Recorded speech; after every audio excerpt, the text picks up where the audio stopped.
மாலை வணக்கம் டாக்டர். நான் தொடர்ச்சியாக உங்கள் பீஸ் டிவி மாநாட்டிற்கு வருகிறேன். பல ஆண்டுகளாக வருகிறேன். எனது கேள்வி என்னவென்றால், நான் 2 முஸ்லிம் குடும்பங்களுக்கிடையே இருக்கிறேன். எனக்கு ஒரு குடும்பத்தில் உள்ள பெண்ணையும் மற்றொரு குடும்பத்தில் உள்ள பையனையும் தெரியும். அவர்கள் குடும்பங்களுக்கிடையே தொடர்பு படுத்துபவனாக, ஒருங்கிணைப்பாளனாக இருந்தேன். அந்த பெண்ணும் பையனும் திருமணம் செய்யப் போகிறார்கள். இதில் முஸ்லிம் அல்லாத நான் அந்த குடும்பத்தாரின் சம்மதத்தின் பேரில் அந்த நிக்காவில் ஒரு சாட்சியாக இருக்க முடியுமா? விளக்கம் கூற வேண்டும். சகோதரர் நல்ல கேள்வியை கேட்டிருக்கிறார். அவருக்கு 2 நண்பர்கள் உள்ளார்கள். இருவருமே முஸ்லிம்கள். ஒருவர் பெண்கள் தரப்பிலிருந்து, ஒருவர் ஆண் தரப்பிலிருந்து. அவர் ஒரு ஒருங்கிணைப்பாளர். அவர்களை சேர்த்து வைத்திருக்கிறார். அவர் அந்த திருமணத்தில் சாட்சியாக இருக்க முடியுமா? அப்படித்தானே? அதில் சாட்சியாக இருக்கும்படி கூறுகிறார்கள். அவர்கள் அவ்வாறு கூறுகிறார்கள். உங்களால் முடியுமா? உங்களால் முடியும், ஆனால் ஒரு நிபந்தனைக்கு உட்பட வேண்டும். நிபந்தனைக்கு உட்பட்டது, அல்லாவை தவிர இறைவன் இல்லை, முகமது நபி அவர்கள் அல்லாவின் தூதர் என்று நீங்கள் சாட்சி கூறினால் நீங்கள் அந்த திருமணத்திற்கு சாட்சியாக இருக்கலாம். நன்றி. பதில் கிடைத்திருக்கும் என்று நம்புகிறேன். நன்றி. கேளுங்கள் சகோதரியே. சகோதரரே, இது ஒரு முஸ்லிம் அல்லாத சகோதரியிடமிருந்து வரும் கேள்வி. அவர் இந்த மாநாட்டில் கேட்போரில் ஒருவராக கலந்து கொண்டுள்ளார். பாதுகாப்பு காரணங்களால் மைக்கில் அவர் கேட்க விரும்பவில்லை. ஆகவே அவரது கேள்வியை நான் வாசிக்கிறேன்.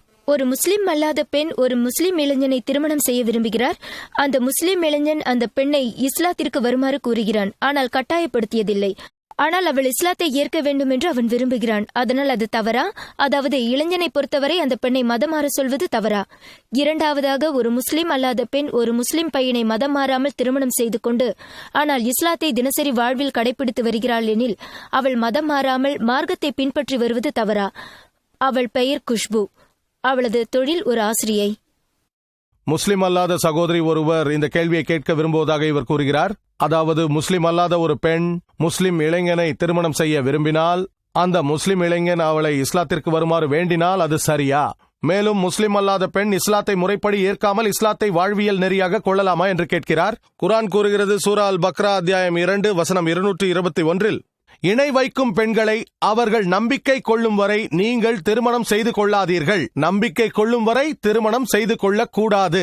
ஏனென்றால் அது மேலும் கூறுகிறது, இணை வைக்கும் ஒரு பெண் உங்களை கவரக்கூடியவளாக இருந்த போதிலும் அவளை விட முஹ்மீனாக ஒரு அடிமை பெண் நிச்சயமாக மேலானவள். அழகாக இல்லாமல் இருக்கலாம், ஆனால் நம்பிக்கை உள்ள ஒரு பெண்ணை மணப்பது மேலானது. உங்களை கவரக்கூடிய அழகான பெண்ணாக இருந்தாலும் நம்பிக்கை இல்லாமல் இருந்தால் மணக்கக்கூடாது. மிகவும் அழகாக இருந்தாலும், அழகு ராணியாக இருந்தாலும், பணக்காரியாக இருந்தாலும் நன்னம்பிக்கை கொண்ட பெண்ணே மேலானவள். ஆகவே ஒரு முஸ்லிம் இளைஞன் திருமணத்திற்கு முன் முஸ்லிம் அல்லாத பெண்ணை இஸ்லாத்திற்கு வருமாறு கேட்பது சரியா என்று கேட்டீர்கள். அது சரியானது மட்டுமல்ல, அது கட்டாயம். அவள் இஸ்லாத்தை ஏற்பதற்கு முன் அவளை திருமணம் செய்யக்கூடாது. ஏன் என்று கூறுகிறேன். ஒரு உதாரணம் தருகிறேன். ஒரு கார் இருக்கிறது. ஒரு பக்கம் சைக்கிள் டயரும் இன்னொரு பக்கம் டிராக்டர் டயரும் இருந்தால் அந்த கார் ஓடுமா? ஓடாது. எல்லா டயரும் சைக்கிள் டயராக இருந்தால் தள்ளுவண்டியாவது கிடைக்கும். டிராக்டர் டயராக இருந்தால் உங்களுக்கு டிராக்டர் கிடைக்கும். வாழ்க்கை பாதையில் பயணிக்கும் போது கருத்திலும் தத்துவப்படியும் உங்களின் நோக்கம் ஜன்னா என்னும் சொர்க்கத்தை அடைவதாக இருக்க வேண்டும். இரண்டாவது கேள்விக்கு வருகிறேன். ஒரு பெண் மதம் மாறாமல் இஸ்லாமிய கொள்கைகளை வாழ்வில் கடைபிடித்தால் அதை ஒப்புக்கொள்ளலாமா என்று கேட்டீர்கள். நல்ல கேள்வி. நீங்கள் மதம் மாறுவதை பகிரங்கமாக அறிவிக்க வேண்டிய அவசியமில்லை. ஒலி வாங்கி முன்னால் வந்து அல்லாவை தவிர இறைவன் இல்லை என்று சாட்சி கூற தேவையில்லை. அது கட்டாயம் அல்ல. உங்கள் உயிருக்கு ஆபத்தாகிவிடும் என்று கருதி உங்கள் மனதிற்குள்ளே சொல்லிக் கொள்ளுங்கள். எல்லாம் வல்ல இறைவனிடம் ஒப்படையுங்கள். உங்களுக்கு சாட்சியும் கூட தேவையில்லை. அது உங்களுக்கும் அல்லாவிற்கும் இடையிலானது. ஆகவே அதற்கென்று எந்தவித சடங்கும் தேவையில்லை.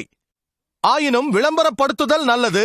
ஏனென்றால் உலகத்தில் உள்ள மக்கள் உங்களை தவறாக எண்ணிவிடக்கூடாது. ஆனால் உங்கள் உயிருக்கு ஆபத்து என்று கருதினால் நீங்கள் அல்லாவிடம் மட்டும் பிரகடனப்படுத்தி மனதில் பதித்துக் கொண்டு பின்பற்றினால் அல்ஹம்துலில்லாஹ்.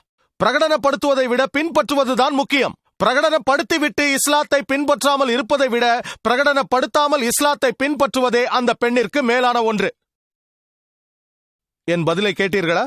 பிரகடனப்படுத்திவிட்டு பின்பற்றாமல் இருப்பதை விட பிரகடனப்படுத்தாமல் இஸ்லாத்தை பின்பற்றுவது அந்த பெண்ணிற்கு சிறந்த ஒன்றாகும். பிரகடனப்படுத்துவதை விட பின்பற்றுவதே முக்கியம். அவருக்கும் அல்லாவிற்கும் இடையிலானது. அவர் இஸ்லாத்தை பின்பற்ற ஆரம்பித்து விட்டால் அதுவே போதும். அவர் தொழுகை செய்யும் போது அல்லாஹ் ஒருவனே என்று ஏற்றுக்கொள்கிறார். முகமது நபி அவர்களே இறை தூதர் என்று ஏற்றுக்கொள்கிறார். அல்லாவை தவிர வேறு இறைவன் இல்லை, முகமது நபி அவர்கள் அவனது திருத்தூதர் என்று நீங்கள் நம்பினாலே முடிந்து விட்டது. அதுதான் அகாமா. அவர் பின்பற்ற ஆரம்பித்தால் பிரகடனப்படுத்த வேண்டிய அவசியமில்லை. ஆகவே பிரகடனப்படுத்துவதை விட பின்பற்றுவதுதான் முக்கியம். ஆனால் பிரகடனப்படுத்த விரும்பினால் அதையும் அவர் செய்யலாம், பிரச்சனை இல்லை. இதுவே எனது பதில். கேளுங்கள்